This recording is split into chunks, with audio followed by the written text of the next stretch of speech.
Rógate las cosas tranquilamente y nos da igual 5 minutos más que 5 menos. Bueno, gloria al Señor. Bueno, como venimos anunciando desde hace unos días, hoy está con nosotros el hermano Diego Escudero, obrero de Entrevías, la zona de Madrid, y actualmente pastor de mi iglesia en San Blas. Y estamos con un tema interesante, aniquilacionismo contra castigo eterno. Creo que es un tema muy interesante con el que vamos a disfrutar esta noche. Estuvo anunciado hace unos cuantos días atrás, pero por causas de fuerza mayor no fue posible, pero ya le tenemos hoy con nosotros. Creo que nos veis bien y nos escucháis. Si nos decís algo, Jero, me dices algo si está perfecto. Vale, los comentarios me van a mí con mucho retardo, entonces cualquier cosa, Jero, los escribe por aquí, por la aplicación, ¿vale? Vale, perfecto. Vale. A ver, ahora que a mí me llega también el sonido con un poco de retardo, pero bueno, te oigo claro. Vale. Y bueno, el tema al que decimos, castigo eterno contra aniquilacionismo.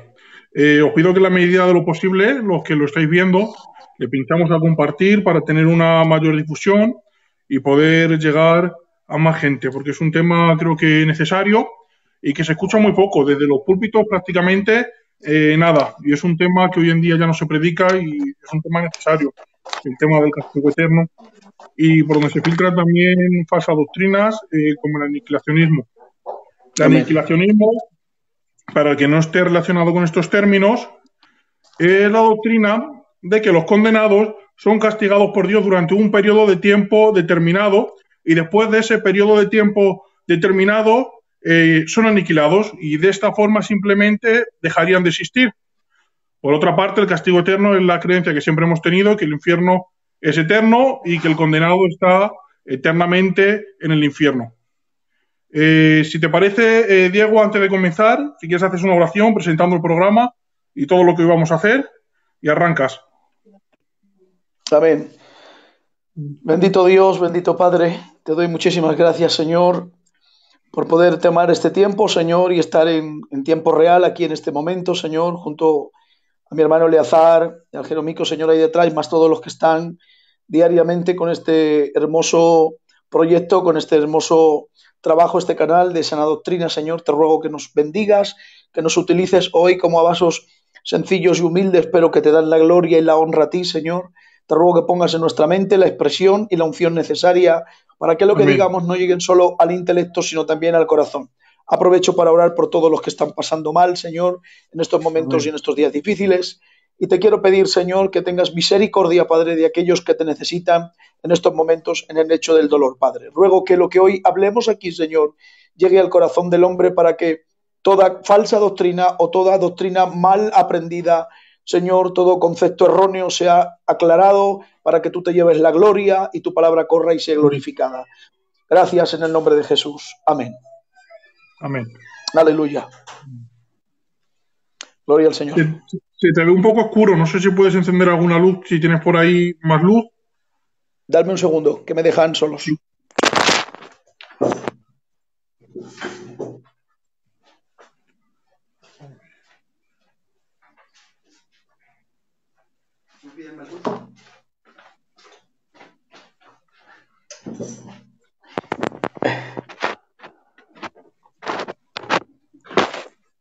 Ahí estamos. ¿Mejor? Poca luz. Vale. Bueno, no te pues mal, no vayas a que te conecte y ya está. Sí, ir así. Ya no me muevo más. Bueno, gracias a vosotros por haberme llamado para poder estar aquí. Ya se ha aclarado que la semana anterior fue imposible por fuerzas mayores y bueno, hoy estoy aquí para que con todo el placer del mundo pueda tener mi granito de arena y aportar en este tema, que es un tema que no es muy complicado porque es de los temas que no tienen mucha complicación, pero sí que es verdad que es un tema que se ha dejado un poco de tocar o de hablar de él, porque parece ser como que se ha dado un poco fuera del mensaje del púlpito diario. Como es un mensaje que se predica poco, pues es un tema que se está estudiando poco y se está hablando poco. ¿qué sucede con este tema? Que hoy, en estas lagunas, y dejar de recordarlo al pueblo, las nuevas generaciones que emergen y leen, sobre todo tienen mucha influencia del Internet y de los vídeos, de todo lo que se escribe. Y claro, en los YouTube, en los Internet y en todo lo que se ve en el diario, no solamente escriben gente teóloga, gente con una doctrina sana y reconocida y constatada, sino que también escribe gente que tiene buenos lugares entre sus congregaciones, pero entre esas corrientes de lo que hablan dan sus ideas, sus opiniones, y entre ellas van algunas doctrinas que confunden a aquellos que por falta de por predicar en nuestros púlpitos esto, al no tener un conocimiento amplio de él y no haberlo estudiado, toman una idea de uno, toman una idea de otro y al final terminan malentendiendo una doctrina tan hermosa y tan sencilla como esta. Y bueno, yo quisiera empezar, para que no se haga muy, muy pesado, quisiera empezar diciendo que el tema del aniquilacionismo es una doctrina o pseudodoctrina, como le queramos llamar, que la creen algunas, por llamarles de alguna manera, sé que esto lo verán luego en el YouTube gente, y no lo decimos con el ánimo de ofender a nadie, porque estos canales no son para contender con nadie, ni siquiera mucho menos para ofenderlo. Hacemos para aclarar, pero en nuestra expresión y en nuestra forma de hablar tenemos que explicarle a quienes queremos llegar que estas doctrinas las creen unos grupos, ¿vale? Entre ellos están los testigos de Jehová, están los adventistas y algunos grupos más que han utilizado vídeos muy bien preparados, muy bien montados en la televisión, en internet, para poder explicar.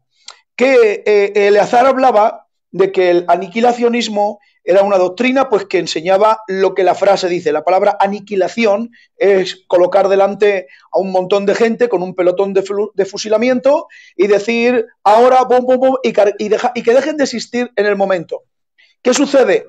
Que cuando tratamos de aplicar esa palabra y buscar en la Biblia un respaldo para que lo que estamos diciendo lo esté constatado en la Biblia y no solamente un versículo y muchísimo menos como los que voy a citar ahora, que son los que tocan los aniquilacionistas. Todo esto empezó en el tiempo ya de los macabeos, ya hay la doctrina del aniquilacionismo y del universalismo, bueno, eso fue un poco más tarde, pero ya estaba tocado desde allí, no lo ha descubierto nadie de este tiempo. Hubo un hombre que estuvo mucho tiempo en Alemania, luego en América, era un abogado, no recuerdo bien el nombre de él tenía el nombre, me parece que era Eduard Fax, me parece que se llamaba, y yo leí de él hace unos años, leí algo que me conmovió un poco porque, bueno, pues vi que todavía seguían con este tema, yo pensaba que habían quedado ocultos, y él ha sido el que ha vuelto a remover todo esto con los últimos libros que ha hecho, creo que ha hecho 3 ediciones de este tema. Él fue un abogado reconocido que en su congregación tuvo mucho aplauso, le apoyó gente con muchísimo dinero, le dieron citas y meetings en unas bibliotecas americanas que eran con un teatro grandísimo para poder exponer libros de escritores, y algún teólogo o algún escritor un poco reconocido alemán le aconsejó que por la influencia que él tenía, que este tema del infierno, del castigo eterno y de todo esto, que estaba un poco dejado, que él lo estudiase. Lo estudió, indagó y llegó a encontrarse con esta doctrina en la mano. Él lo ha empezado a predicar y tiene varios seguidores. Por ejemplo, ellos creen que en el Salmo 37, en el verso 1 y en el verso 2, él dice la flor se segará y desaparece, y en el 9 y 10 dice los impíos serán exterminados, mas los justos heredarán la tierra. Un poco más y no lo verás, mas se separará y Dios exaltará y te será de esta tierra. Si tú lees el libro de los Salmos, tú te das cuenta que eso no es una sabiduría, ni es una doctrina. Tomar un salmo o un proverbio para hacer una doctrina e intentar de plasmar algo tan importante como es hablar de la eternidad. Hablar de la eternidad. En realidad lo que los Salmos nos explican es la sabiduría del hombre, por supuesto influenciada por el Espíritu Santo, porque toda la palabra es inspirada por el Espíritu, pero en los salmos, y ellos tocan 4 salmos como si fuesen las columnas que están colocándose para que ellos puedan decir que así como la hierba se marchita, el hombre y ya no vuelve a existir y vuelves a buscarlo y ya no lo encuentras, que la flor del campo es segada, que todo esto es marchitado y ya no vuelve a existir. Habla de algo que en un momento existe, se disfruta de ello, pero ellos llegan a la idea de que deja de existir y como ya no existe, no se puede más. Además, ellos toman el verso este de que vuelves la cara a izquierda y a derecha para buscarlo y dicen que no lo encuentras, como diciendo que se ha perdido en la nada. Ellos basan la aniquilación de la persona olvidando de que los salmos no son la doctrina o el pensamiento de Dios como para fundamentar una doctrina, sino que es la sabiduría del hombre honrando de las grandezas y las proezas de Dios. En cuanto a esto del aniquilacionismo, quiero entrar simplemente con 4 versículos o 5 que van a traer muchísima luz y después de ellos daremos una reflexión de 1 minuto para cada uno de ellos. No sé si alguien de los que están escuchando, espero que sí, si alguien sabe que cuando se está hablando del castigo eterno, estamos hablando del castigo eterno, no estamos utilizando la palabra correcta, porque como vamos a ver hoy en algunos versículos que sí son una cadena de doctrina, porque son una enseñanza directamente y que dice lo literal, ni en ejemplo, ni en metáfora, ni en parábola, sino lo que dice literalmente con el griego y podemos ir al hebreo y podemos encontrar inclusive lo que quiere decir. Cuando hablamos del castigo eterno, hoy queremos dejar bien claro, antes de empezar a tocar nada más, que el castigo del que hablamos está utilizada mal esa expresión, porque no es Dios quien está castigando al hombre, no hay una forma de conexión. He escuchado a uno hablando hace poco que si un Dios amoroso, porque ellos se basan ahí para convencer a la gente, ellos tocan la ternura del que escucha diciéndole que si un Dios amoroso como es el nuestro, como es tan grande, como es tan poderoso, pero que a lo mismo a veces justicia, ¿cómo es posible que un Dios tan tierno sea capaz de... Y ponen el ejemplo, todos empiezan igual. Dicen que como un hombre de 80 años que peca durante 80 años, si luego muere, como un Dios justo puede condenar eternamente a alguien que ofendió durante 80 años. Entonces, parece ser que nos estamos enfrentando directamente con la paternidad de Dios, con el amor de Dios, con la misericordia de Dios, y no tiene nada que ver, porque no es Dios quien castiga al hombre. No es Dios quien toma el infierno como una determinación para el hombre, como hoy lo vamos a ver, porque no fue el infierno preparado para el hombre. No fue el hombre diseñado para acabar en el infierno, pero sí fue diseñado el hombre para vivir eternamente.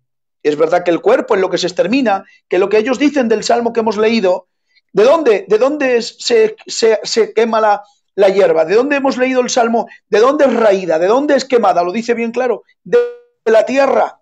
Es quitada de la tierra, por eso dice el salmista, dice, y lo miras y en ninguna parte del campo está más, ¿por qué? Porque fue segada, pero de la tierra. Ahora, cuando habla del hombre, ahora queremos tomar algún versículo bíblico ya para aclarar esto, de que no estoy de acuerdo para nada en que alguien pueda tratar o de atentar con esa frase diciendo que es Dios quien castiga, porque hoy vamos a ver que no es Dios quien castiga al hombre eternamente, sino que es el hombre quien escoge. Es el hombre el que recibe la retribución sabiendo de antemano cuál es el lugar que le llevaría viviendo de una forma o de otra. La realidad del infierno, que es un lugar de castigo eterno, no hay nadie más tierno y más sensible que Jesús al hablar, pero también habla directamente sobre el castigo del infierno. Primero, permanecerán separados de Dios por los siglos de los siglos. La palabra los siglos de los siglos que vamos a utilizar varias veces hoy, quiero que sepáis que las que yo voy a utilizar es la palabra aión, que está hablando de la eternidad y no de... y cuando es los siglos de los siglos, está hablando de eternidad, eternidad, que no habla de un tiempo ni de una temporada. Y igual que habla del castigo eterno, también habla de que el hombre será separado por los siglos de los siglos, así como también habla de los cielos y habla del lugar donde los creyentes disfrutarán eternamente de la bendita presencia de Dios. Cuando comienza a hablar, habla con esa misma consecuencia de la eternidad del cielo y habla de la eternidad del infierno, sin mencionar a un hombre en concreto, sino quienes deciden ir a un lugar y quienes deciden ir al otro. así también describe el infierno como la eterna separación de la presencia de Dios. Y ahora, en el libro de Mateo, en el capítulo 25, verso 41, vamos a tomar este versículo para empezar, que es precioso y muy aclaratorio. Dice: es la separación eterna a los impíos, les dice: apartaos de mí, malditos, al fuego eterno. Aquí eterno otra vez es aión y no aiones, es aión. Y dice: preparado para el diablo y sus ángeles. Voy a leerlo otra vez. Mateo 25, 34. No, ¿Lo tenéis 31. por ahí? Sí, señor. ¿No? Y sí, no, yo tengo aquí el 34 y 41. Bueno, lo voy a leer entero. Entonces cuando él dice a los suyos, a los que él sabe que hace una separación. Este versículo lo que está haciendo es una separación, y en la primera parte que aparta uno le dice: venid aquí que vais a heredar. ¿Lo tienes tú ahí, Eleazar? 25, 34. Sí. Sí. Sí, Léemelo, sí, por favor. Es que lo tengo a bolígrafo y veo muy mal. Sí. Entonces el rey dirá a los de su derecha: venid, benditos de mi Padre, heredad el reino preparado para vosotros desde la fundación del mundo. Ahí está. La fundación del mundo. Eso es, gloria a Dios. Cuando él les dice: venir, benditos de mi Padre, hay una bendición sobre ellos por la forma de vida que han llevado, y ya les dice: venir a heredar. Es una herencia, y la herencia la elige quien quiere vivir en esa forma de vida, en la bendición. ¿Cuál es la herencia? Les dice: venir, y ahora les dice: ¿dónde? Al reino que ha sido creado, ¿cuándo? Desde la fundación del mundo. Es decir, que no existía el hombre, y ya existía en la mente de Dios un reino que el hombre tenía que heredar. Y en la fundación del mundo, Dios ya genera una propiedad, un título de propiedad, que es el reino. ¿Y a quiénes se lo van a dar? A los benditos, a quienes eligen vivir conforme a su vida. Pero si leemos un poquito más abajo, en el 41, dice: hay una separación. No es solamente el rey aparta a los de la derecha. Sí, léemelo, por favor. Entonces dirá también a los de la izquierda: apartaos de mí, malditos, al fuego eterno preparado para el diablo y sus ángeles. Amén. Esto creo que no necesita atentar contra esto e intentar de alegorizar esto y tratar de darle parábola o de darle una historia contraria o buscar retorcer esto. Creo que es una atrocidad, ¿vale? Porque es como que alguien le quiere dar un sentido imposible a algo que es que Dios directamente en su palabra es claro y dice: hay una herencia que es el reino, que es el paraíso, que es el cielo, que es la presencia de Dios eterna, y los separa y les dice: venid aquí, benditos de mi Padre, los llama con él. Y a los otros, al contrario, les dice, para terminar, dice: apartaos de mí. ¿Y qué les dice? ¿Cuál es el nombre que les llama? Malditos. ¿A dónde los lleva? Dice: malditos, al fuego eterno. ¿Vale? Aquí la palabra eterno quiero ir recordando para que vayáis tomando nota, que es la misma palabra que cuando ha dicho arriba, por los siglos de los siglos, es aión. Está hablando de la palabra eterna, no aiones, he tomado los versículos que quieren decir lo mismo en hebreo. Y dice abajo, para terminar, así como, esta nota es muy importante, así como el 34 dice: venir benditos de mi Padre y heredar el reino que fue preparado desde la fundación del mundo. O sea que Dios preparó, antes que el hombre bueno viniese, le preparó el reino. Así le dice a los segundos, dice: el infierno no fue preparado para vosotros. Aquí dice: fue para el diablo y sus ángeles. Pero quienes le siguen, ¿quiénes son el diablo y sus ángeles? Son los seguidores del diablo, y los que deciden no heredar el reino acaban directamente en el infierno. Dice: todos los que perseveraron y amaron de corazón mantener a Dios alejado de sus vidas, al final recibirán su propio mal. Cuando uno rehúsa literalmente vivir contrario a Dios, que uno ha deseado vivir alejado del amor de Dios, no ha querido vivir una vida conscientemente, no ha querido vivir una vida de obediencia, una vida de amor, una vida limpia, conforme a lo que el reino de Dios exige para vivir en él, pues al final van a recibir lo que, en retribución, lo que ellos mismos han plantado, su propio mal. Y yo tengo que decir esta noche, lo que he dicho al principio, que Dios no los condena por voluntad, sino que ellos mismos eligen un sitio y el otro. Pablo dice en 2 de Tesalonicenses, en el capítulo 1 y en el verso 9, dice que sufrirían pena de eterna perdición, excluidos de la presencia de Dios y de su poder. Esto es atroz. Aquí podíamos estar solamente con esto una hora hablando, pero como no estamos hablando de otra cosa, sino de querer enseñar o equilibrar un poco el conocimiento de aquellos que piensan que uno puede vivir toda una vida haciendo lo que quiere, vivir una vida suelta al pecado, que la palabra dice que hay que ser honesto y yo voy a vivir siendo deshonesto, que la palabra dice que hay que ser verdadero, yo voy a vivir siendo un mentiroso, que la palabra de Dios dice que hay que ser una persona humilde, yo voy a ser un soberbio. ¿Por qué? Porque al fin y al cabo hay una doctrina a la que yo me agarro, que después de que yo muera, después de que yo me muero, ¿cuál es la paga?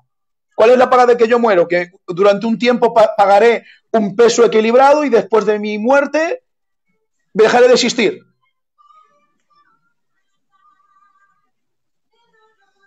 Es por eso que la Biblia habla del infierno como un lugar de oscuridad y Dios es un Dios que es luz, y solamente pensar que la eternidad de un lugar que acabamos de leer arriba, el versículo anterior que hemos leído, que estamos destituidos para una eternidad, es decir, que no habrá un momento de llanto tan suficiente que corte ese llanto, que no habrá un momento de dolor que corte ese dolor, y que por más que alguien le tenga miedo, sean quien sean, no voy a nombrar ninguna denominación, pero quienes crean en la aniquilación, es simplemente el temor y el miedo de tener que enfrentarse un día al juicio de Dios. Es ese temor de querer verse cara a cara con Él. Por eso evaden de alguna manera buscando estas situaciones y querer llegar al término de decir, si Pablo está diciendo, literalmente dice, no, ya no habla de un lugar físico o de un estado, sino habla de lo más terrible que le puede pasar al hombre. Ni la palabra infierno, ni Hades, ni Gehenna, la separación del hombre eternamente, donde no habrá un momento de misericordia, donde no te puedas arrepentir, donde no habrá perdón, donde no habrá restitución, donde no habrá dónde postrarte para ayunar o flagelarte para reconciliarte. Esa oscuridad total, ese tormento total de saber que ya no volverás a encontrarte en la misericordia ni en la presencia de Dios, en ese poder que opera en nosotros, que aun cuando estamos cometiendo el pecado, el mismo Espíritu Santo, aun en medio del pecado que lo cometemos, por supuesto, pero el poder de Dios en el Espíritu Santo nos redarguye y nos levanta del estado del pecado para reconciliarnos con Dios Padre de vuelta. O sea, ausentar al hombre de eso eternamente, creo que ya no habría excusas para, ya le tendría que dar igual a la gente a qué infierno ir, porque eternamente estar sin Dios creo que es el mayor de los infiernos que se podría tener. Voy a leer dos versículos más que tengo aquí y después me voy a parar un minuto a hablar de una historia que dice la Biblia hermosa. Vale.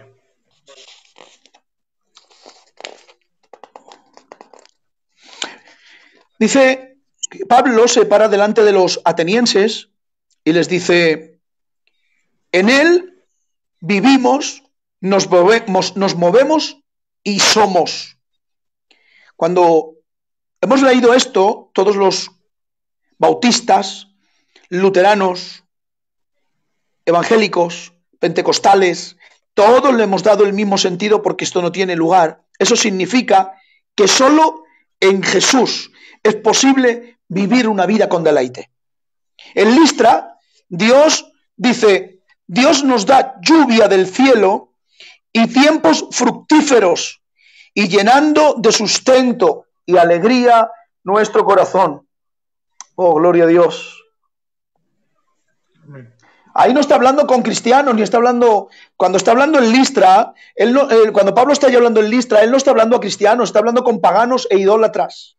Y cuando está hablando con paganos e idólatras, no les está hablando ni de una doctrina, ni de una enseñanza trascendental, ni le está hablando de algo sobrenatural. Y él les dice, él, el Dios que ha creado el mundo, nos da lluvia del cielo y nos da tiempos fructíferos, llenando de sustento, oh gloria a Dios, y de alegría nuestro corazón. Lo que está diciéndole Pablo a esta gente que estaba de alguna manera perdida en la idolatría, siendo inconversos, les estaba diciendo: sin haber aceptado a Jesús como vuestro Salvador, sin haber ido en la vida a una iglesia, sin haber estado en una sinagoga, sin haber aprendido nada de la Biblia, aún solamente lo que es vivir la vida normal, aún sin haber sido convertido, si no fuese porque está Dios, si no fuese porque está Jesús y está Dios gobernando la vida del hombre, que es el que la dio, Él aún así produce lluvia, produce gozo en el corazón y nos da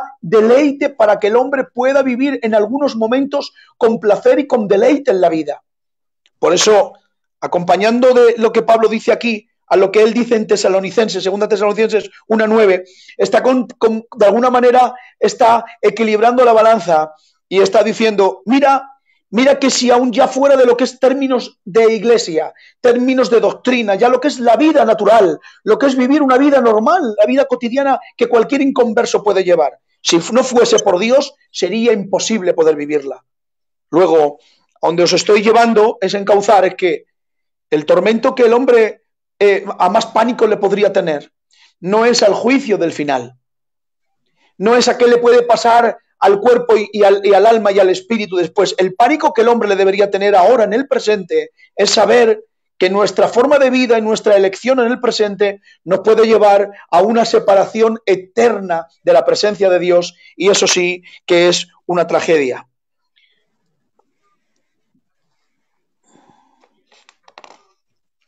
Tengo aquí un versículo que lo he tocado, aquí está.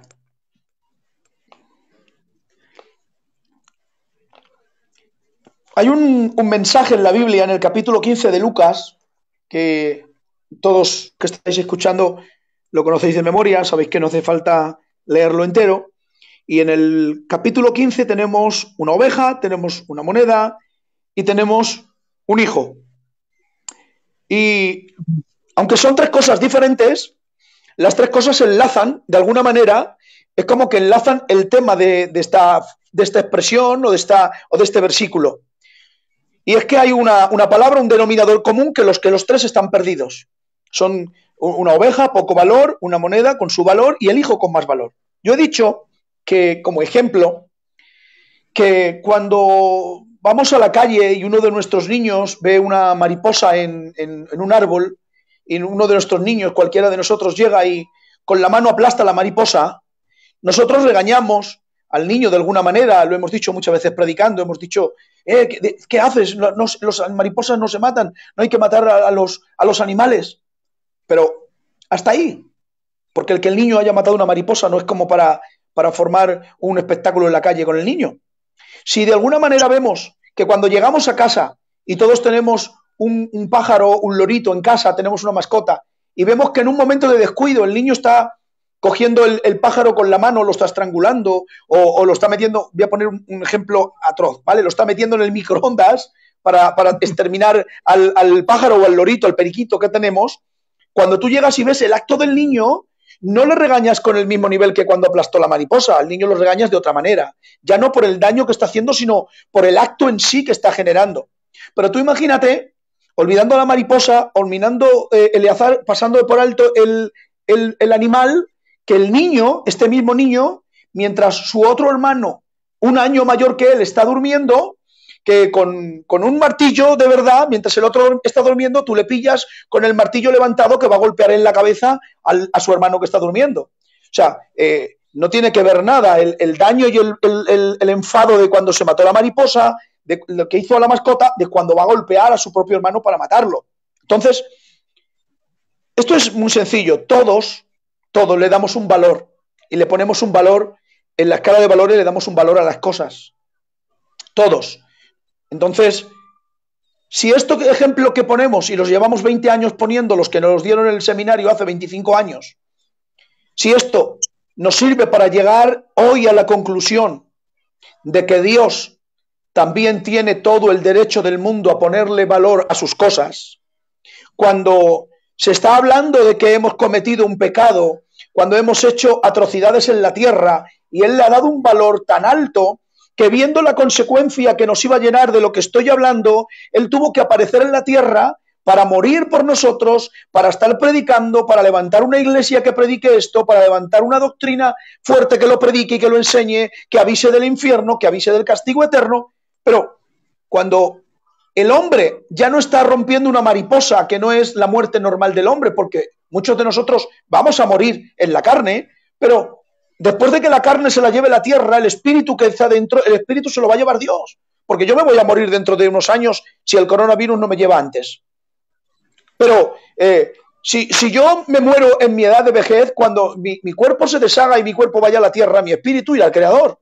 Hay un daño en la carne y el espíritu está ahí. Pero ¿cómo podríamos explicar de alguna manera que ofender a Dios, que Dios cuando crea al hombre, y ahora lo vamos a ver con el versículo que lo aclara también con dos de ellos, que cuando Dios crea al hombre no lo crea solamente en un escalón, lo crea humano, para que todo se encierre en la vida? Parece ser que en los años que vivimos en la tierra para el hombre ya es todo. El hombre, es verdad que Dios lo creó temporal para que viviese en la tierra con un cuerpo finito, con un cuerpo que caduca, que se muere, que se enferma y que en un momento deja de existir, pero no nos podemos olvidar nunca que Dios no creó al hombre en el diseño original para que muriese. Dios no creó al hombre para que un día conociera la muerte. Dios creó al hombre para que fuese eterno como él. Por eso colocó parte de él, parte de su imagen en la eternidad, y colocó en el hombre un espíritu, y el espíritu es eterno.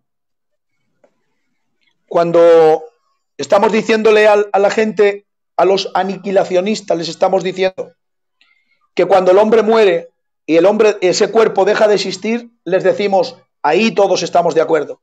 Pero cuando les queremos decir que el espíritu también lo va a consumir Dios, o el fuego que Dios ha preparado para que el espíritu deje de existir, ahí tendríamos que decirle que ese no es el valor que Dios le ha dado a las cosas. Los aniquilacionistas sí, pero Dios, podríamos ponerle la mariposa en un lugar y el daño a otra persona ahora vendría de maravilla, porque cuando se habla del espíritu, no nos olvidemos que Dios es espíritu, y al ser al que ofendemos es un Dios eterno.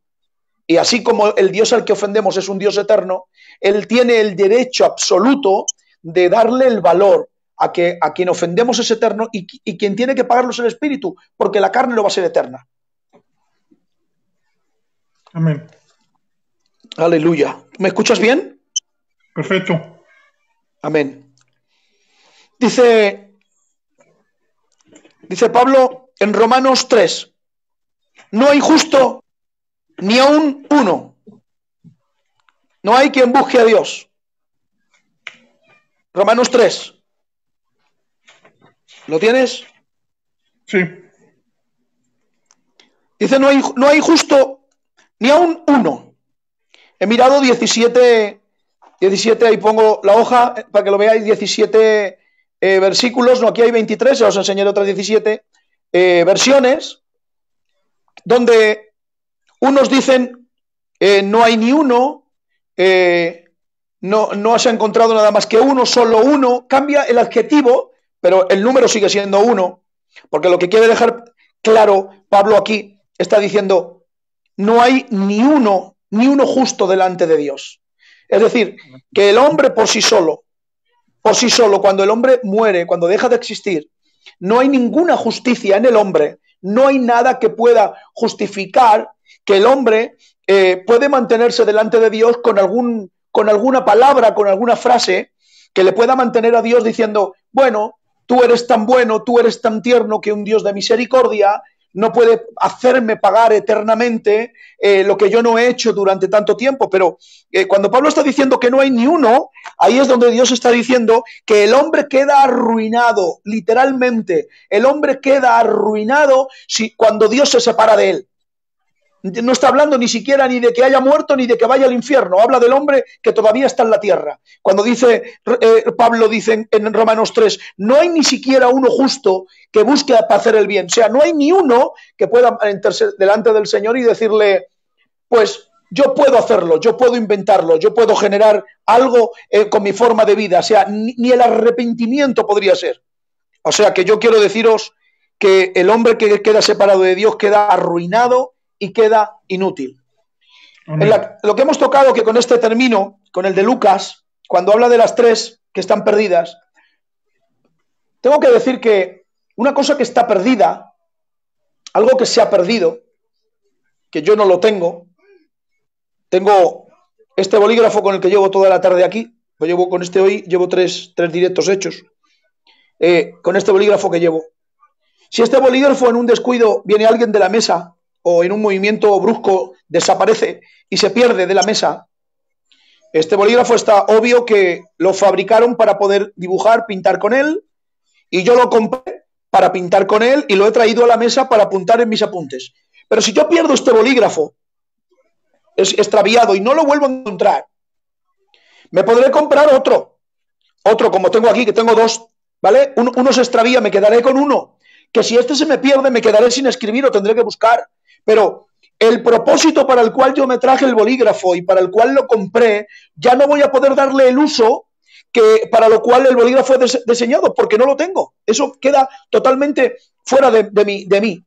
Ahora, ¿qué es lo que el hombre entiende? Que el hombre fue creado, diseñado para ser adoración, para vivir en una comunión completa con Dios, para vivir en su bendita presencia y vivir en una vida de adoración y de gratitud continua. Es más, que siendo ese el propósito de Dios, Dios no ha querido, bajo ningún concepto, condenar al hombre por sus actos, que ha inventado la gracia y ha abierto la gracia y ha metido en Efesios 2.8 una puerta grandísima para decirle al hombre: habrá un momento en el que tus fuerzas y tus capacidades te desvíen del camino, pero bueno, yo voy a abrir una puerta que es la gracia, que no es cosa tuya, es cosa mía, y te voy a colocar de nuevo en el lugar que yo te quiero tener. Pero una cosa es despistarte y empezar a buscarlo, que yo aprovecharía para decir que mientras estamos en la tierra todavía tenemos tiempo para buscar a Dios, para buscar de dónde nos salimos, todavía tenemos ese tiempo para decirle: ahora me interesa saber a mí que mi eternidad va a estar aquí o allí, y yo quiero vivir con el convencimiento de que, aunque esta carne se deshaga en cualquier momento, que no tenemos la vida comprada, pero que mi espíritu, yo pueda decidir con quién quiero que viva eternamente, ¿vale? Aquí en el capítulo 15 las tres cosas se pierden, las tres cosas se vuelven a encontrar. ¿Con qué? Con el sentido de que podamos entender que todavía en Dios, que no hablamos del espíritu ni del infierno, que hablamos en la materia en sí, del tiempo presente, todavía es el tiempo que Dios nos permite vivir para preocuparnos para cómo podemos vivir y algún día no encontrarnos con ese pánico. Bueno, ahora me tengo que poner un poco serio en estos 5 o 6 minutos que me pueden quedar de estos versículos, porque a nadie le gusta. ¿Por qué se dejó de predicar esto? Pues porque a nadie le gusta predicar de esto, a nadie le gusta hablar de este aspecto, decir que el Dios que nosotros tenemos, a un Dios amoroso que predica el amor, que predica la misericordia, y que cuando el hombre fracasa y el hombre se pierde, pues que Dios lo castiga eternamente. Bueno, tengo que decirte que la palabra que he dicho al principio la voy a repetir varias veces hasta que termine, que no es Dios quien castiga al hombre, porque el infierno no fue creado para el hombre, sino que es el hombre, por su forma de vida, quien decide dónde quiere vivir la eternidad. Vamos a leer un versículo que los aniquilacionistas leen, pero lo leen mal. Es Marcos 9:46, y aquí sí que ya tenemos que quedarnos, aquellos que creen que les gusta vivir de una forma liviana, que les gusta memorizar los versículos de la Biblia, pero que cuando se trata de que en el día del juicio final, un día todos nos vamos a tener que encontrar con Él, y unos para una eternidad y otros para la otra, vamos a tener que dar cuentas. Hay algunos que quieren evitar eso y tratan de desviar su mente con otros versículos. Vamos a leer el versículo. Dice: en ese lugar el gusano de ellos no muere y el fuego no se apaga. Es obvio que habla de un castigo que nunca termina y que es un castigo que se sufre de manera consciente. ¿Tienes el versículo, Eleazar? Sí. ¿Lo puedes leer tú? Donde el gusano de ellos no muere y el fuego nunca se apaga. Amén.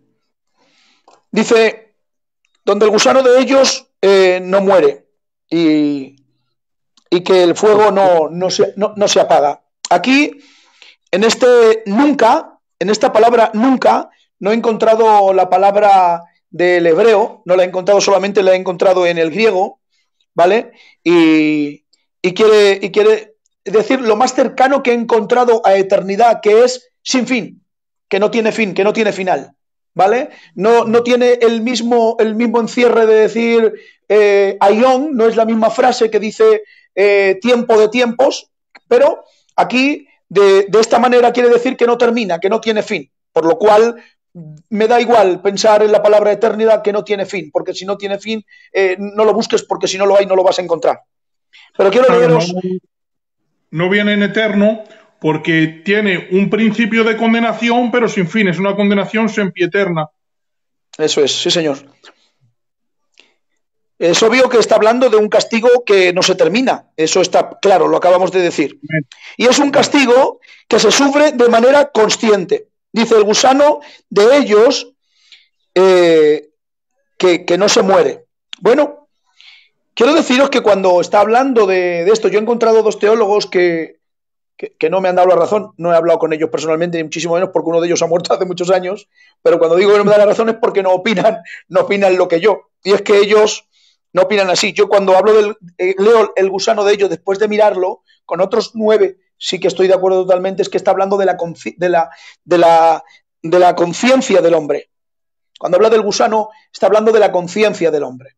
Que es cuando está hablando de que no para de... que no se muere el gusano de ellos, es la conciencia. ¿Y por qué asemeja al gusano de ellos y no a los gusanos, sino al gusano de ellos? Porque es una conciencia, la de cada uno de nosotros. Y que en ese fuego que no se apaga, que es ese tormento, en esa soledad, en esa ausencia de Dios, en esa oscuridad absoluta donde se encuentra, es donde la conciencia está corroyendo al pecador eternamente por su maldad, por el tiempo que tuvo, por las oportunidades y por haber decidido el vivir fuera del conocimiento del Señor. Ellos no lo leen así. Cuando ellos leen de que el fuego no se apaga, los aniquilacionistas no lo leen de esa forma. Ellos están hablando solamente una parte y ellos no refieren al tormento de una persona consciente, por cuanto ellos piensan que está hablando de que es un fuego, ¿cuál es la palabra que utilizan ellos? Es simbólico, que no es un fuego real. Ellos piensan que cuando hablan del monte del hijo de Ainón, llamado el Nejena, saben que le dan en las Biblias y en los comentarios, le llaman que es la palabra para no... el vertedero de Jerusalén. Allí ellos utilizaban llevar a quemar a los hijos y a las hijas para hacer un sacrificio a dioses paganos. Cuando se le pregunta, y habla Dios, que ahora leeremos el versículo también, que lo tenemos aquí, él dice, levantaron, hay lugares altos para quemar a los hijos de ellos en el Nejena, y yo nunca, ni dije, ni pensé siquiera en hacer esto. O sea, que Dios no tenía nada que ver con este tema. Cuando ellos, los aniquilacionistas, hablan de este tema, ellos están pensando que el fuego es simbólico, que es un fuego que ejempliza, ¿vale?, que durante un tiempo el hombre tendrá que recibir el castigo, pero que cuando deja de morir desaparece el castigo porque el hombre ya no está. Claro, si terminas el versículo te estás dando cuenta que dice que no muere, que el fuego no deja de subir, pero que el hombre no muere. Y como no muere, el hombre está consciente, hasta que tenemos que acabar diciendo que si no muere, y no muere, y no muere, es que tenemos que terminar diciendo que el tormento es eterno. Mateo 24, 46.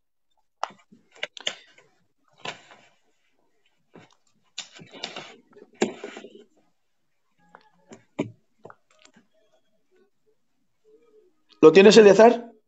Sí, 24:46, ¿verdad? Sí, por favor. Es que yo lo tengo en la Biblia pequeñita y no veo bien. No te preocupes. Bienaventurado aquel siervo al cual, cuando su señor venga, le halle haciendo así. ¿Sigo? ¿Es 25:46? Sí. No, 24:46. 25:46. Un momento. Vale, ahora sí, este es. Me había ido al 24. Por tanto, irán los estos justos al castigo eterno, e irán estos al castigo eterno y los justos a la vida eterna. Ahí está. Amén. Vale. Bueno, este es uno de los versículos más cortos es más cortos. Otra vez vuelvo a deciros que aquí sí, aquí el castigo, cuando habla de los primeros, que son los justos, que dicen que irán a un destino eterno, ¿vale? Que hablan de que van a ir a una eternidad de posición eterna. Aquí sí es la palabra aión también, en los dos. Hay una separación entre dos, igual que en el anterior que hemos leído. Hay una separación que habla de que cuando llega, léenoslo, Eleazar, y párate en el primer eterno y luego lees el segundo eterno. Irán estos al castigo eterno y los justos a la vida eterna. Eso es. Cuando está hablando de irán estos al castigo eterno, obviamente que encuentra que son los que son condenados. Aquí ya entramos en la materia del tema que estamos hablando. Ya no vamos a tocar más retórica de todo lo que hemos dicho porque ya estamos posicionados en lo que nos interesa saber. Cuando está hablando de que estos, los condenados, estos, ya no, Mateo no está gastando, porque no está hablando de él, está hablando de un montón de doctrina, de un convencimiento que viene desde el Antiguo Testamento. Es algo que ya viene él como que es una doctrina de la que él no se puede dudar. Y él automáticamente dice, estos irán automáticamente a un castigo eterno. Y estos otros heredarán la vida eterna. Cuando hace la separación, Mateo está en concordancia con los 3 versículos que hemos leído, que los dos son eternos. Los impíos, una condenación de castigo eterna, los justos en un lugar de vida de bienaventuranza. Pero deja claro que tanto es eterno un destino como el otro. Segunda Tesalonicenses, que lo hemos leído antes por encima, 1:9, Pablo dice que sufrirán la eterna perdición. Amén. El profeta Daniel dice que los condenados sufrirán eternamente. Segunda de Pedro 2:4, 2:9 y 2:15 dice confusión y vergüenza perpetua. En el 2:17 lo remacha y en segunda de Pedro 2:4 dice prisiones eternas. Está hablando de los falsos maestros. Judas en el capítulo 7 dice castigo del fuego eterno y ya para rematar dice en el 7:13 y en una eterna oscuridad. Por lo cual tenemos en primera de Pedro, tenemos el 2:15, el 2:17, tenemos en Judas capítulo 7, segunda de Pedro 2:4, Judas 7:13. Son diferentes maestros de la Biblia, hombres que han recibido la doctrina, y cuando están hablando de quienes son condenados, cuando hablan de la condenación, si os dais cuenta, hay una palabra que todos ellos llevan y todos llevan un castigo eterno, condenación eterna. Es imposible, hermanos, me llega la moral, pero es imposible, perdonadme, me faltan 2 versículos para terminar. Es imposible que haya alguien que aparezca en el 2015,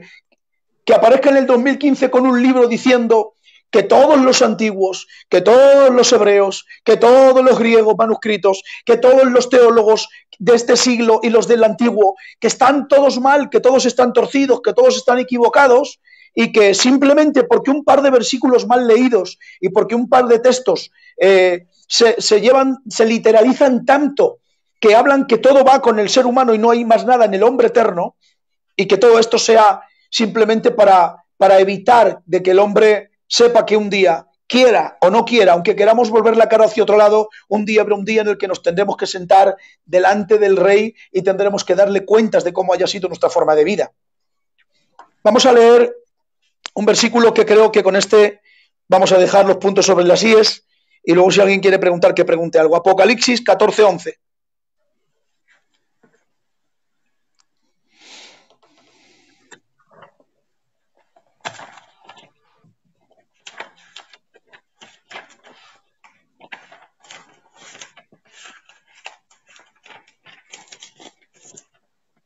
Apocalipsis 14:11. Sí. Esto es para dejar claro y sin duda que el castigo del infierno es eterno. Y ya no hablamos ni de los hasta Judas, pasando por Pedro, por Pablo, hemos estado hablando de Mateo, hemos utilizado de los Salmos, y ahora queremos ver qué es lo que dice Juan aquí en el capítulo 14, verso 11 de Apocalipsis. Léelo, por favor. Y el humo de su tormento sube por los siglos de los siglos. Amén. Los siglos de los siglos. Y no tienen reposo, ni de día, ni de noche. Ni de noche. Aleluya. O sea, coger el capítulo 14 de Apocalipsis y quitarlo de la Biblia, sería la única manera de que la Biblia no termine hablando de las cosas ya del final, haciendo un resumen, Juan, en el tiempo del Apocalipsis, de todo lo que ha dicho Timoteo, de todo lo que ha dicho Santiago, de todo lo que ha dicho Pablo, de todo lo que ha dicho Mateo, de todo lo que ha dicho Juan, de todo lo que ha dicho Lucas, de lo que ha dicho Judas, de lo que ha dicho Daniel. Después de todo lo que se ha dicho, que Juan termina diciendo, para rematar, que el tormento sube a Ión, es decir, de los siglos, desde la eternidad hasta la eternidad. Búscale la puerta para salir de ese tormento, que no podrás encontrarla. La puerta de salida es ahora. La puerta de salida es ahora, que tienes el tiempo de escuchar el mensaje, de saber que después de esta vida y después de que este estuche suelte nuestro espíritu tendrá que decidir, en la vida tendrá que decidir dónde queremos que esté. Si os dais cuenta, dice que tanto el tormento sube continuamente como que no hay descanso ni alivio ni de noche ni de día, ¿vale? En Apocalipsis 4:9, hablando de Dios, por favor, Eleazar, léeme Apocalipsis 4:9, que con esto vamos, es el último que me falta para terminar. Y siempre que aquellos seres vivientes den gloria y honra y acción de gracias al que está sentado en el trono, al que vive por los siglos de los siglos. ¿Por cuánto que vive? Por los siglos de los siglos. Estamos diciendo que la palabra aquí, siglos, es aions, es decir, que unos se van a darle gloria al Dios eterno, que Él no va a dejar de existir por los siglos de los siglos, y es aquí, en el mismo Apocalipsis, pueden buscarlo con un diccionario cualquiera, lo pueden encontrar, que es la misma palabra, es exactamente la misma calidad de palabra, es la misma eternidad. El tormento de capítulo 14, verso 11, que la eternidad con la que vive nuestro Dios es igual de eterno el tormento que van a llevar los que estén en el infierno que la eternidad en la que vive Dios. No la puedes descomparar, es decir, que si es eterno al Dios al que se le da la gloria y vive por los siglos, de la misma manera a ese Dios, ese es el que le sube, a Él es el que le sube el tormento y el dolor, porque Él sabe. ¿Saben? Yo siempre he dicho que el único que va a tener verdaderamente un dolor extremo, un dolor de extremo va a ser el que esté en el infierno, porque Dios sabe que antes de que el hombre vaya al infierno, antes de que el hombre se pierda, Dios ha hecho lo que ningún hombre podría hacer jamás por otro hombre. Él ha dicho lo que ningún otro podría decir, no habló sin pudor y sin miedo a la hora de hablar del infierno, lo describió literalmente sin miedo para que nadie le quedara un resquicio de duda. Y ahora tengo que terminar así, y ustedes me podrían hacer una pregunta y diríamos, bueno, y si el hombre muere, cuando el hombre muere, ¿dónde vamos? Dice Hebreos 9:27. Dice, como está establecido para el hombre, que el hombre muera una sola vez y después de esto el juicio. Luego, aniquilacionistas, por favor, expliquen ustedes Hebreos 9:27, a ver cómo podemos explicar que alguien se muera y después de que se muera recuperemos su espíritu, porque el cuerpo se muere, el cuerpo desaparece en la tierra, y cuando el espíritu esté en el tormento o donde quiera que esté, volvámoslo a traer de nuevo para hacerle un juicio. Porque una cosa que se aniquila, una cosa que se fulmina, una cosa que se quita del medio, no es que no solamente la puedas hacer un juicio. Si no existe, no la puedes ver. Si no existe, no la puedes predicar. Si no existe, no la puedes tocar. Si no existe, no la puedes resucitar. Si no existe, no existe. Y aquí estamos viendo Hebreos 9:27, dice, como está establecido para que el hombre muera solamente una vez y después de esto el juicio. Ahora, para confirmar este juicio, vámonos a Apocalipsis. Eleazar, este sí necesito que lo leas porque esto yo lo veo muy pequeño. Apocalipsis 20:13. Con esto terminamos.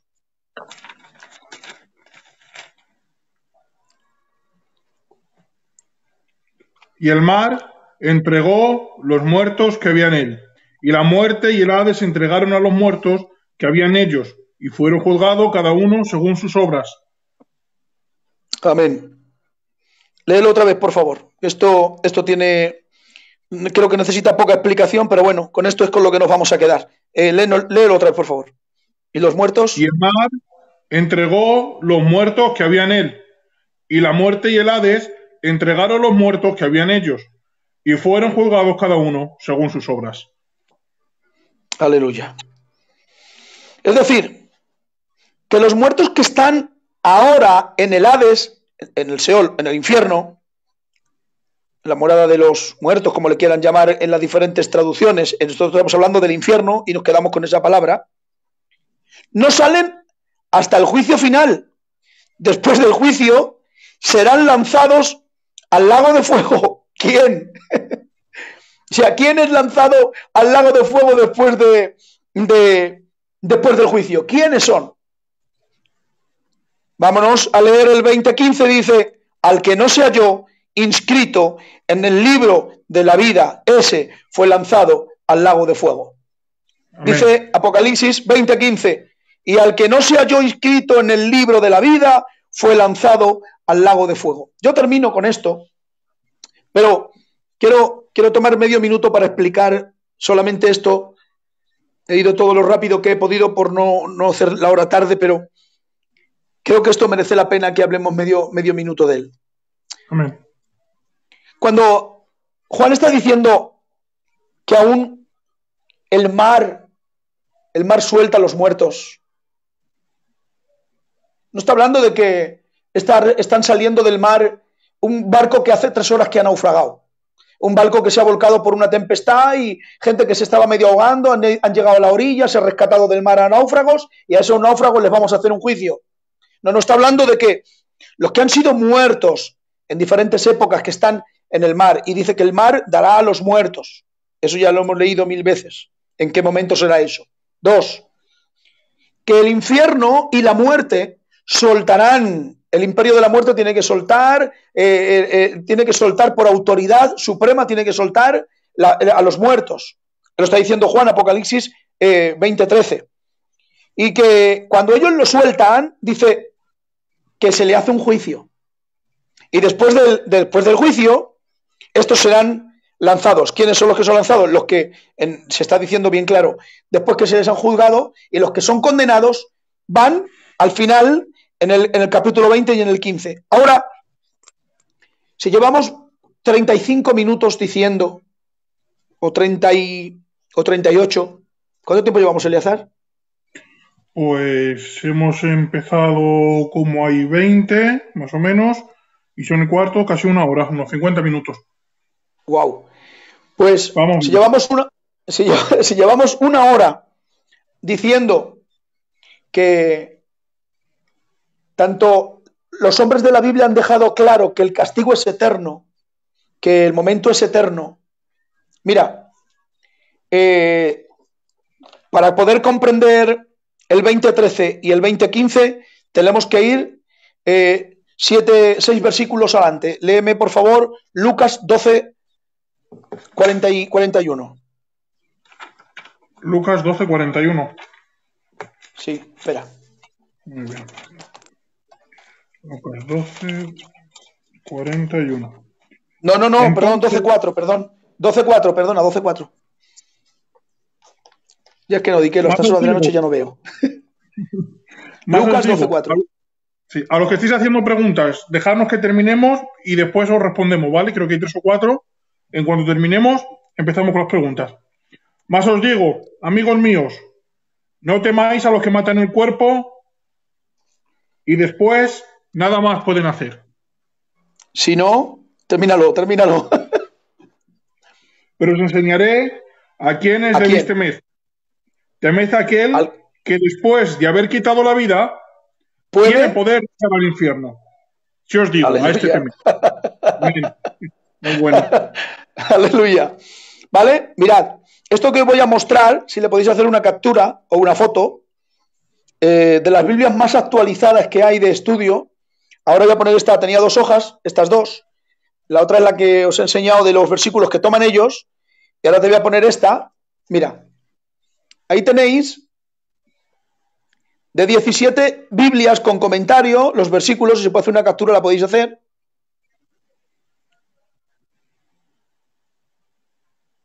¿Está hecha? Sí, se ve súper borroso. Vale, bueno, pues Pero bueno, ya ya no luego pasa me lo nada. pasas y la subo al grupo. No te La subes preocupes. arriba, vale. Mira, el lenguaje actual, en el lenguaje actual, dice, no temáis al que puede matar el cuerpo, sino más bien temed al que puede matar el cuerpo, pero después de haber podido matar el cuerpo, también tiene poder para echaros al infierno. La edición Gol hispana dice, no temáis al que puede quitar la vida, sino al que puede quitar la vida y luego os puede enviar al Nejena.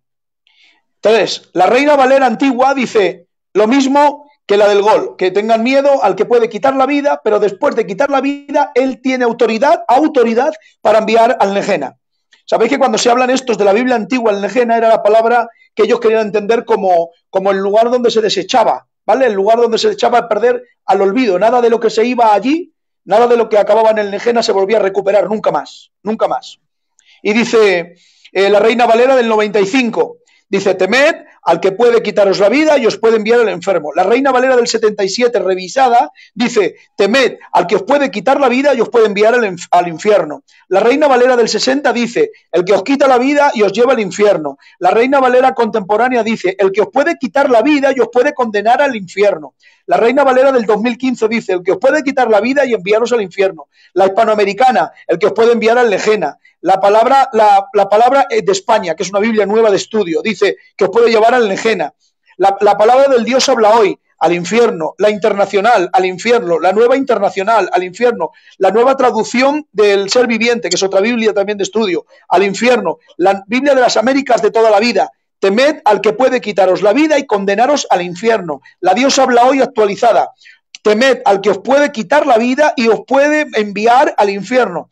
Y la Biblia de las Américas, de la actualizada, también dice, temer al que puede quitar la vida y enviaros al infierno. Esto, cuando os he querido sacar este pequeño formulario de versículos, porque excepto 3 que hemos leído que utilizan la palabra Nejena y lo hacen porque la forma de escritura es antigua, no es la forma tan actualizada como estas Biblias, son 17 comentarios bíblicos en los que están diciendo que Lucas, en el capítulo 12 de Lucas, verso 4, cuando él está diciendo, os voy a explicar, en un lenguaje actual dice, os voy a explicar algo, no tenéis que tenerle miedo a los que pueden matar el cuerpo y luego ya nada más pueden hacer, ¿vale? O sea, que nos hemos metido en un tema, hermanos, nos hemos metido en un tema que aquí Dios, en el versículo 12 de Lucas, ha dejado una aclaratoria preciosa para poder entender el capítulo 20 de Apocalipsis 13 que hemos leído, que nos hemos metido dónde va a estar la eternidad del alma. Y por lo puesto que hemos visto que hay un camino que lleva a la perdición, a un fuego eterno, a una perdición eterna, a un tormento eterno, a un castigo eterno, que no te manda Dios porque no es Dios quien te condena a ir ahí, sino que es tu forma de vida. Ahora, Lucas nos ha dicho que solo Dios tiene la autoridad sobre la vida eterna. Nadie más tiene el poder de la vida eterna. El que tiene la autoridad sobre la vida eterna del Espíritu, ese es Dios. Y si todos están diciendo que estos escritores de Biblias internacionales, maestros de grandes congregaciones y están en las Biblias, si todos estos hombres están diciendo que el castigo es eterno, que el tormento es eterno, que la separación de Dios es para siempre, que la oscuridad es eterna, que el dolor sube, solo tendría que explicaros que hay una historia que allí se quedan perplejos cuando lo hemos hablado con ellos, Hay un hombre que está rico, que está haciendo banquetes continuamente, y en esos banquetes que él está haciendo, se gloría de su fama, de su gloria, y allí a la puerta hay un hombre pidiendo limosnas con sus llagas, que aun los perros, dice la Biblia, los perros vienen, él se llama Lázaro, y están lamiendo incluso las heridas. Ahora damos el versículo para que lo puedan leer. Y cuando los dos mueren, los dos llegan al sitio donde cada uno tenía que llegar.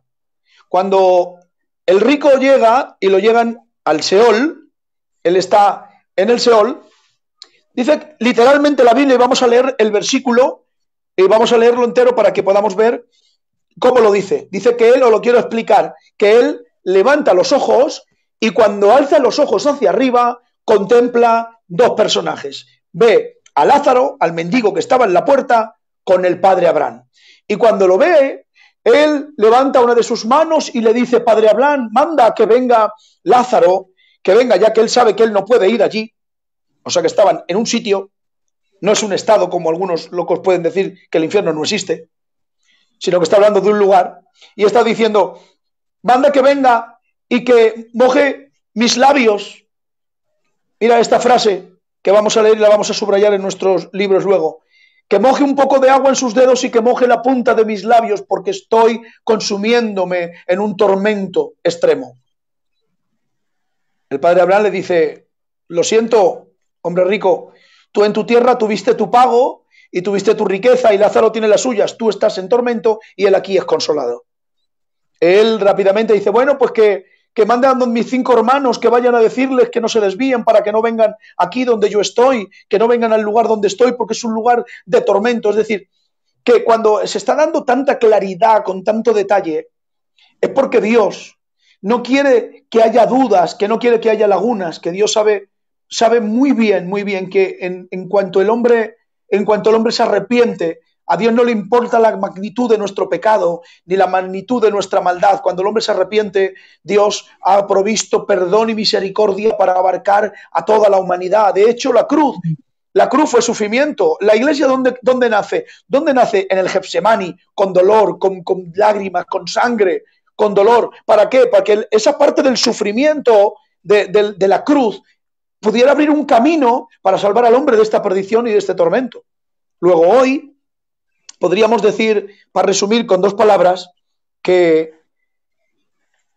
si el hombre hoy es capaz de recapacitar y de ver que su forma de vida no es la correcta, yo tengo que decirte para terminar que hoy es una buena noche, hoy es un momento buenísimo para que digas a tu mente, a tu corazón, que tu eternidad no la quieres pasar separado de Dios.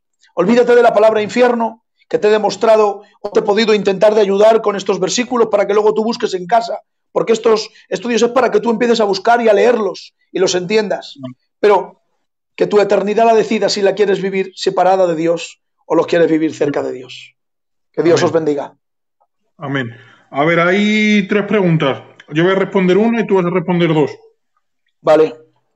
Nos pregunta Daniel García: entonces, ¿están predestinados ya para salvación o perdición? Esto no es lo que hemos hablado. Lo que hemos hablado es que el infierno y el cielo son eternos. No estamos hablando de que Dios los haya predestinado ya. No obstante, hemos hablado que donde vamos es la decisión de nuestras acciones y no un designio soberano determinado por Dios de dónde van unos y dónde van otros. También decir que cuando encontramos en el Nuevo Testamento la palabra predestinación, la palabra predestinación se introdujo en nuestras Biblias en la traducción de Jerónimo de Estridón en el siglo V, al traducir la palabra prorizo como predestinación. La palabra original prorizo es una palabra compuesta, pro, que significa antes, y orizo, que significa horizonte. Significa visto desde antes del horizonte, un camino vislumbrado desde antes, nunca un designio soberano de Dios que te obliga a ir a un sitio o ir a otro. Entonces, el lugar donde acabemos al final de nuestras vidas es el resultado de nuestras acciones. Aunque nadie puede ser salvo por sí mismo, sino todo es porque somos impulsados por Dios, porque nada puede hacer el hombre para ser salvo. Entonces, yo creo que esa es más o menos la respuesta. Si tienes alguna duda más, nos puedes escribir. Nos preguntan, Diego, Aarón García, ¿dónde van aquellos a los que no se les ha presentado el Evangelio? El versículo que acabamos de leer ahora mismo, los últimos dos versículos, Aarón, si nos estás escuchando, acabas de escuchar que hemos leído Apocalipsis 20:13 y el 20:15 te lo aclara de maravilla para que puedas engrosarlos. ¿Lo puedes leer, Eleazar, para que pueda recordar por lo menos para que estudie esos dos versículos? Porque es que le va a dar mejor aclaratoria. Apocalipsis 20:13. Apocalipsis 20:13.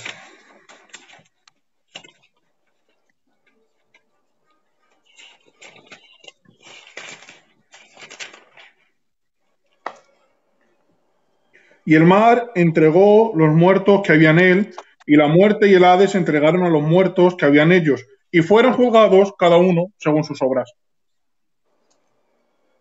Perfecto. Ahí los tienes. Vale, también me preguntan si Satanás y los impíos se queman por toda la eternidad. Los impíos ya lo hemos visto. Para aclarar de Satanás voy a leer Apocalipsis 20:10. Dice, y el diablo que los engañaba fue lanzado al lago de fuego y azufre, donde estaban la bestia y el falso profeta, y serán atormentados día y noche por los siglos de los siglos. Esa es la respuesta a Iván Borja. Otra pregunta, nos pregunta Daniel García, Diego, ¿está estrenado el infierno antes del juicio? A ver, hasta que el momento en el que Jesús aparece en escena, ¿vale? Lo que acabo de explicar de la historia de Lázaro, el Seol, lugar de los muertos, o seno de Abraham, para que lo podamos entender, hasta que en ese momento, pues, si puedo leer el versículo, te lo leo y así te lo puedo dar también. Mientras te voy hablando, te lo busco y te lo digo. Me parece que lo tengo aquí. Cuando estamos hablando del rico y de Lázaro, ahí en ese tiempo he tocado ese versículo precisamente porque siempre sale esta pregunta. Anteriormente a que Jesús llega y aparece, ¿vale? Porque hay versículos en la Biblia en la que aparece incluso que él, para que se cumpliese todo y se pudiera abrir la veda, se pudiera abrir la puerta, se pudiera quitar esa sima que dividía entre una cosa y la otra, para que lo pudieras entender, él tuvo que bajar incluso hasta predicar a los espíritus encarcelados. Tuvo que bajar, predicarles, para que no hubiera nadie sin que pudiera levantar la mano en algún día del juicio y decirle, pero a mí me tuviste en un sitio sin haber sido predicado, he sido injustamente condenado y he sido apartado injustamente. Hasta que Jesús no aparece en escena, el seno de Abraham era el lugar donde tenían que ir al descanso, preparándose para el juicio. Esto que acabamos de leer hace un ratito también te podría valer para la pregunta, pero a la pregunta en concreto que me dices, nosotros creemos que el cielo está estrenado, que está abierto, de alguna manera, esa es la palabra mejor para que no te tengas que agarrar solo a una frase. El cielo está abierto después de que Jesús vino, murió, bajó, predicó y rompió todos los demás esquemas del Antiguo Testamento. Amén. Vale, tengo aquí un versículo para darle, que lo estoy buscando. Sí.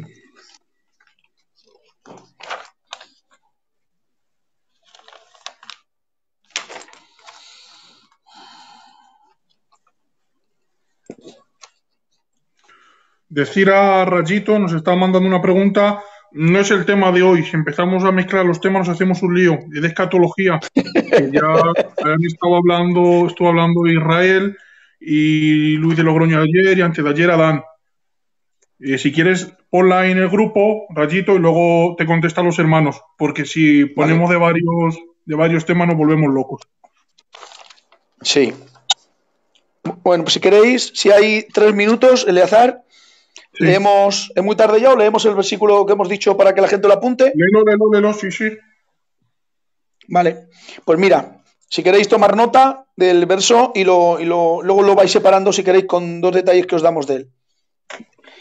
Esta historia para que aparece aquí porque se habla con el sentido literal, esto se habla con un sentido literal, esto está puesto en la Biblia, este versículo, esta historia, esto está dicho literalmente así para que se quede determinado que el infierno es real. No para que uno ande pensando, esto está, que lo quieres creer, bien, que no lo quieres creer, de acuerdo, allá tú con tu creencia. Pero lo que la Biblia pone esta historia es para que se demuestre que el infierno es real. Y dice,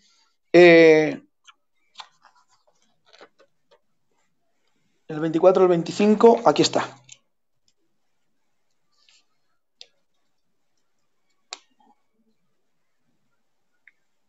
Lucas 16, 19.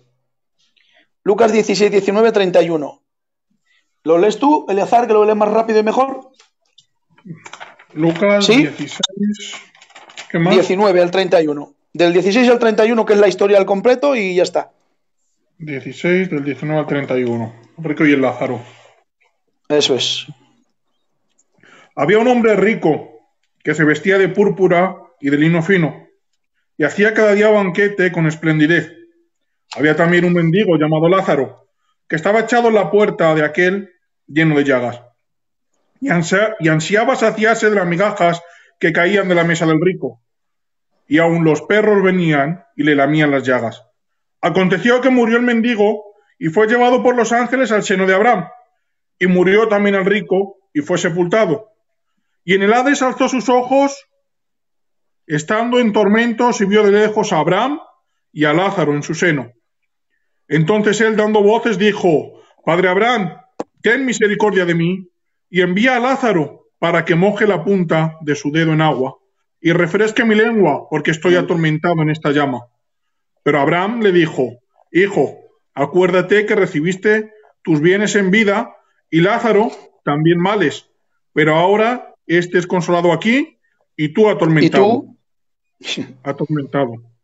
Sí, sigue. Además de todo esto, una gran sima está puesta entre nosotros y vosotros, de manera que los que quieren pasar aquí a vosotros no pueden, ni de allá pueden pasar acá. Entonces le dijo: Te ruego pues, padre, que envíes a la casa de mi padre, porque tengo 5 hermanos, para que les testifique, a fin de que no vengan ellos también a este lugar de tormento. Y Abraham le dijo: A Moisés y a los profetas tienen, óiganlos.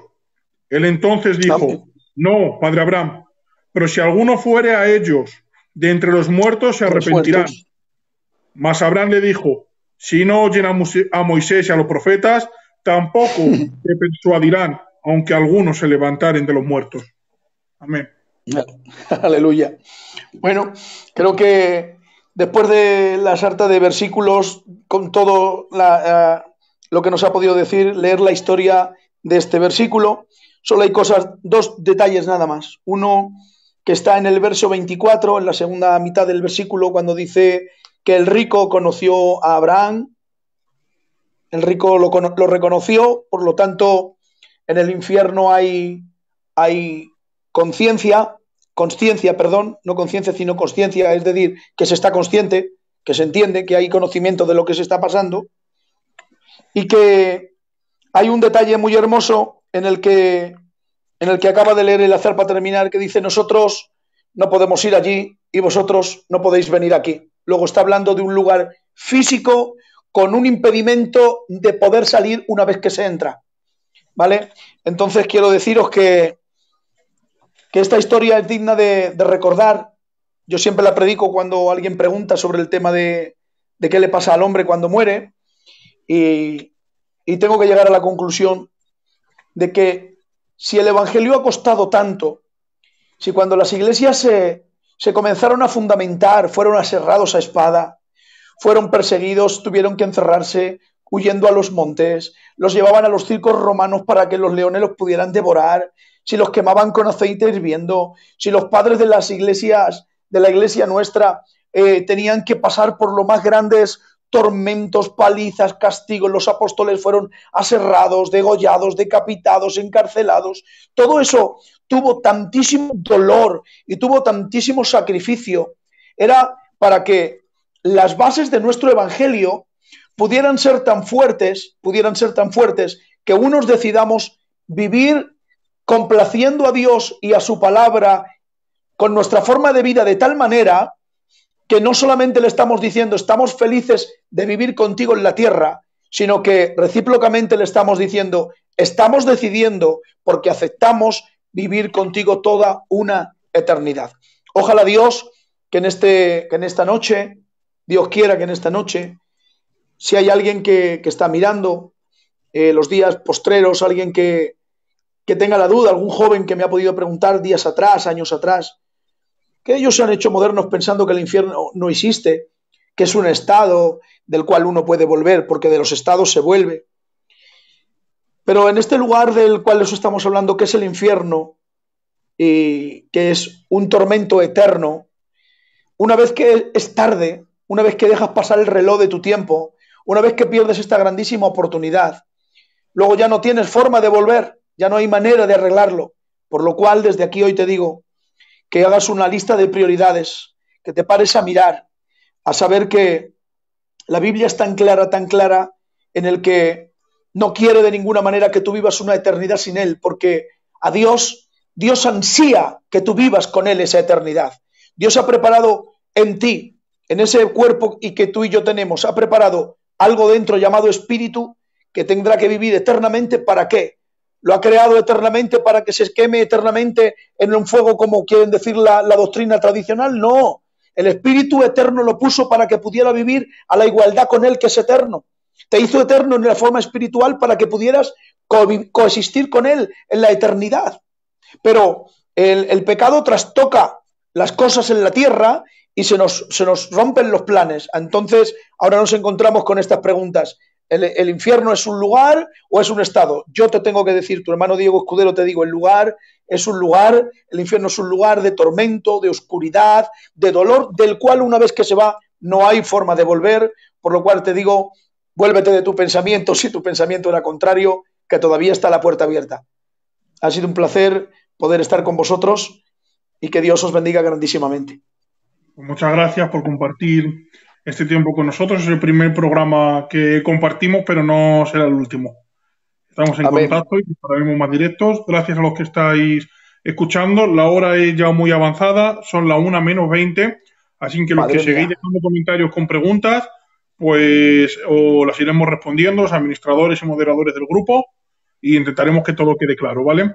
Que Dios os bendiga y nos vemos mañana. Mañana a las 9 está José María de Liria, Pichón, nuestro profe, y está Juan María Tellería. Una bendición de hermano. Mañana a las 9 en directo, aquí en Sana Doctrina. Que Dios os bendiga. Bendiciones para todos. Bendiciones.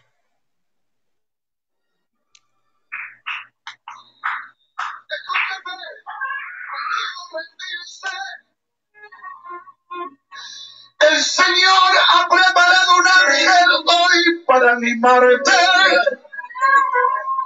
para decirte que tu cuerpo se mueva y sigas adelante. Prohibido rendirse,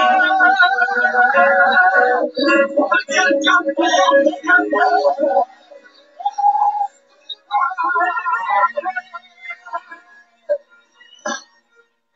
¿Hay alguien aquí que quiera levantar sus manos y adorar a Dios? ¡Levante su voz!